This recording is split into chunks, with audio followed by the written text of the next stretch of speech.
Hello. Well, now I'm shielding.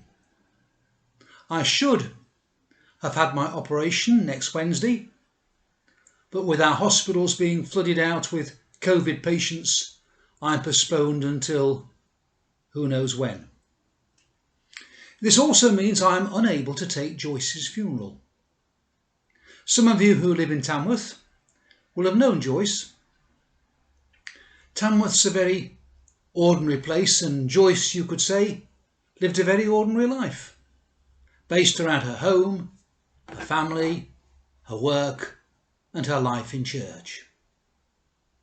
One thing our present pandemic illustrates, however, is that an ordinary life, and most of us live ordinary lives most of the time, aren't unimportant.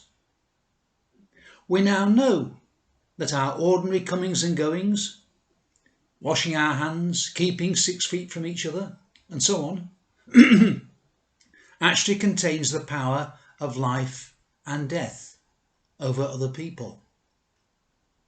Elizabeth sent me a Facebook text this morning.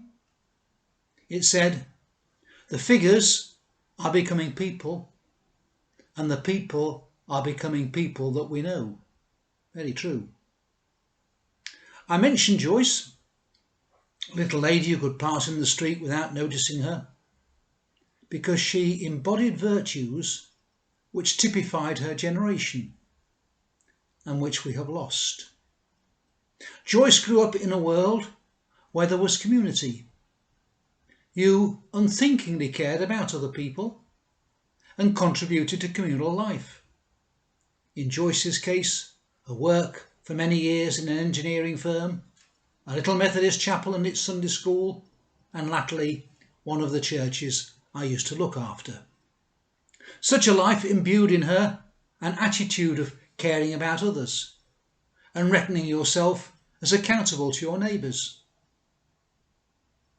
By contrast, we now live in comfortably furnished, centrally heated, double-glazed bunkers where we can shelter from the winter weather and let our lives and minds be run by the television, which will of course bombard us with messages telling us that our meaning and fulfilment in life comes from buying what they're selling, which in turn encourages us to be self-centered and self-seeking, emotionally, physically, and financially.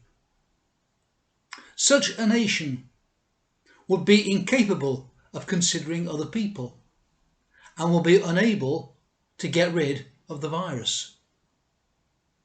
Unlike other countries who have been a lot more self-sacrificing, such as Australia and New Zealand, who now have the virus who now have the virus under control and can live a better life than us as a consequence. The reading I chose for Joyce's funeral contained words of Jesus as quoted by St. Paul. "It is more blessed to give than to receive."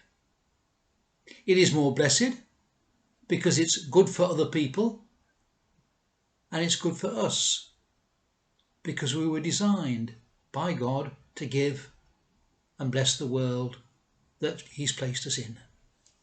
Bye-bye for now.